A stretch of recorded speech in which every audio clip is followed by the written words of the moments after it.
Mozilla, the makers of Firefox, have never responded to a request for a comment from the Lunduke Journal.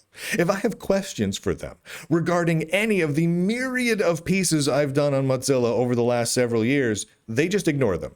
It doesn't stop me from asking because I'm a journalist. That's what I do. I offer them the opportunity to comment, the opportunity to clarify, the opportunity to correct any errors in my reporting or in the information that I have received. I provide them the opportunity to do that over and over and over again. But Mozilla, which is one of the least transparent tech organizations on planet Earth, I mean, they don't talk to journalists. They just don't.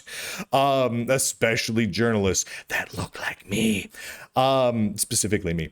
But I still provide them the opportunities to respond.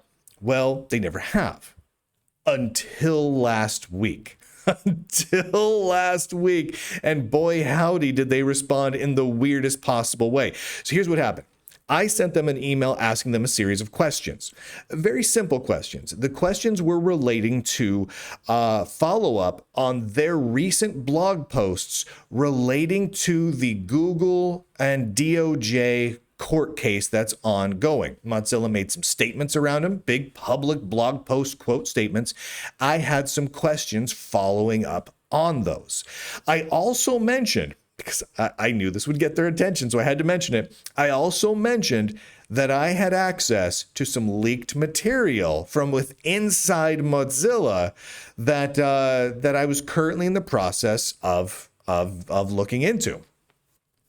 And I left it at that. Now, I didn't think that Mozilla would respond because they never respond. They never respond to anything, no matter how explosive the story is, no matter how big, I did an article and video series called Firefox Money. Was it 2 years ago, 3 years ago? And that was viewed millions of times. They never responded to any of that. Not a drop of it, no matter how many questions I asked. They should have, but they never did. So I sent this one along. I thought they wouldn't respond, but they did.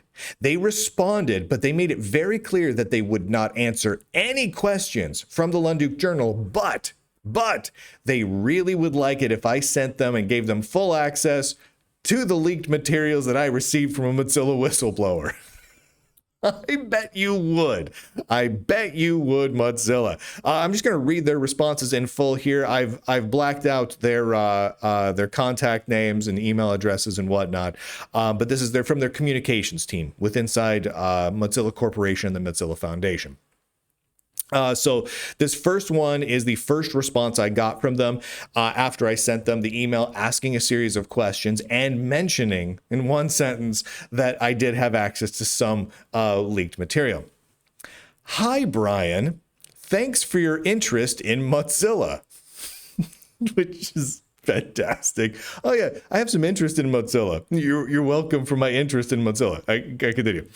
Before responding, it would be helpful to access the materials you are referring to so we can better understand the context of the story you are preparing and determine how we can support. Also, do you have a deadline in mind? And there you go. That was the entire email.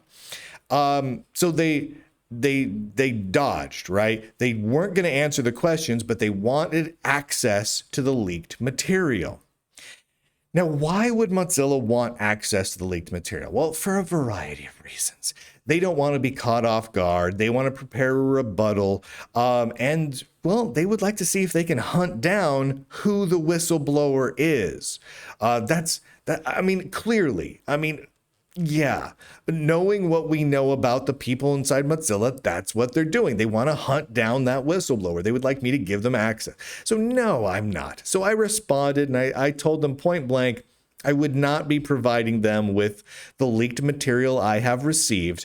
They will see it when I publish it, just at the same time as everyone else.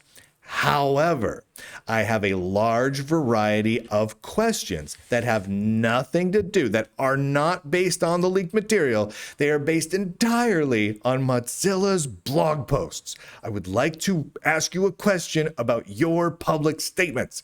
And so I repeated the questions. So then another person from Mozilla Comms chimed in. In fact, this was the head of communications for Mozilla. Hi, Brian. I am jumping in here for the previous person. We understand the interest. Sorry, we appreciate the interest. They appreciate the interest. I'm glad of that. But we are unable to respond to questions until we better understand or have access to the materials you are referring to. Thanks again. So, they are unable to respond to questions regarding their public statements and blog posts unless the Lunduke Journal provides them with leaked material from an internal Mozilla whistleblower that's unrelated to those blog posts. Does that make any sense? No, it doesn't make any sense. It doesn't make any sense whatsoever, other than Mozilla never, and I repeat, never answers questions. Not ever. Now, there is no reason to believe, none whatsoever, that if I were to provide them with the leaked material in full and cooperated with helping them hunt down that dirty whistleblower, that they would actually respond to any of my questions, because they never do. Never, ever, ever. And I know what some of them think about me. Because again, whistleblowers. And so, of course, I'm not going to provide them with any of that. So what I did is I just simply sent them this. I'm going to just read this email to you in full. This is the final email I sent to Mozilla. Well, not the final. The final email I sent was after they didn't respond in any way, shape, or form to this. And I said basically, so you guys just aren't going to answer anything to journalists? You're just going to clam up entirely? All right, I'm just going to assume you want to be quiet. It was something like that. But here's the email I sent. Hi, redacted person's name. The questions I posed do not reference any materials other than Mozilla's public statements and financial records. Are you asking me to explain Mozilla's own blog posts? Here are those questions again. And here's the three questions I provided to them. It's very straightforward. Assuming the court enforces a remedy in DOJ v. Google, which includes Google no longer being able to pay for default search engine placement within Mozilla, what are the contingency plans in order to replace the lost revenue? Second question. Assuming that potential lost revenue cannot be replaced, what are the contingency plans then? And then the third question, does Mozilla, the foundation, or any of the corporations, because it's a foundation which owns several for-profit corporations, anticipate another round of layoffs, either as a result of the DOJ case or other factors this year? Because we're already in the last calendar year, we're at the third round of layoffs from Mozilla, and with the potential loss of 80% of their revenue, possibly as early as August of this summer, I'm curious about that. Now, I recognize those questions are not necessarily questions that Mozilla is going to want to answer. In fact, their answers to them may be really beating around the bush, pussyfooting, dancing around answers, right? Reasonable. If I'm working the PR team at Mozilla, I don't like those questions. Those are not happy questions for me to answer. So the answer that I'd have to provide would have to be something very generic, placating. But on the flip side, it also provides Mozilla an opportunity to put forward the story that they want out there. They want to push a narrative, and they've been doing this with their blog posts and their announcements, as well as when they were taking the stand during the remedy phase of the DOJ v. Google case in the previous weeks, where they have been saying flat out that they don't believe that the Department of Justice or the judges in that case should enforce a remedy or penalty which stops Google from paying Mozilla all the money that Mozilla currently gets from Google, right? That's their story. They've been pushing it very hard. This is an opportunity for them to push that story again. They could have dodged my questions core entirely and just repeated their past statements. That would have actually not been a bad move on their part. It would have been an opportunity to continue to enforce their narrative that they want. They declined that offer. They do not want thousands and tens of thousands and possibly millions of people to know that narrative if it's coming from me. Fascinating. I continue. My offer to speak to someone from Mozilla or to publish a comment stands.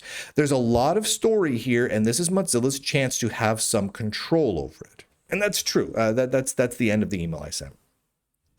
And that's true. This is their opportunity to have some control over the narrative by providing answers to the questions, by providing comments, and possibly even by coming on the show. Now, if they want to have a real tight control over it, and they don't want to risk someone in a recorded interview slipping up, provide a written statement. Provide a carefully crafted written statement. Now, I made the same offer to Mozilla that I make to every company I report on.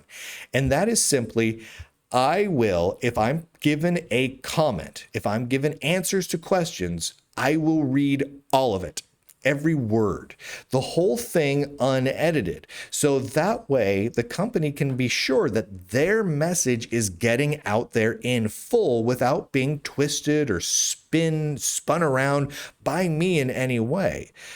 But again, Mozilla did not want that to happen. So they dodged entirely. I wanted to put this out there because it is astounding to me just how profoundly non-transparent, non-open, completely closed off. They are a black box. Mozilla is one of the least open tech foundations and corporations out there. I mean, there's corporations that have a whatever you do, don't talk to Lunduke because he reports the truth too much policies. That's a common thing among many big tech companies. But within Mozilla, holy heavens, the fact that they were willing to respond to me, if they thought they could try and get me to help them out with some of their whistleblowers, well, that's crazy. That's crazy to think that I would do that they would think I would do that, but that they were unwilling to simply respond to me, to respond to questions otherwise. That's ridiculous. It really paints Mozilla in my opinion, in a very, very bad light. It makes them look closed off. It makes them look desperate. It makes them look scared.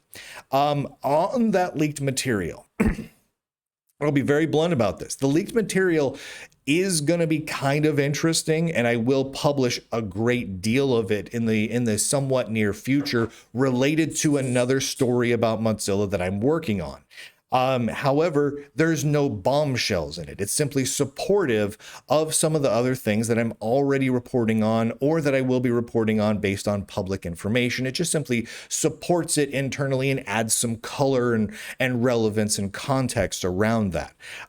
If, however, anyone from within Mozilla would like to add some additional leaked material onto the fire, you now have a direct example of how I will not work with Mozilla in order to identify whistleblowers. You know that your identity is safe with me. Go to lunduke.com. There's a how to become a tech whistleblower link, which will help you walk through some ways to provide me with big, giant files and all sorts of things in an anonymous way. Or you can just email me. My email address is right there on the website at lunduke.com. And thank you to all of the Lunduke Journal subscribers for making it possible for me to do this work, because someone's got to do it, and none of the other tech journalists are.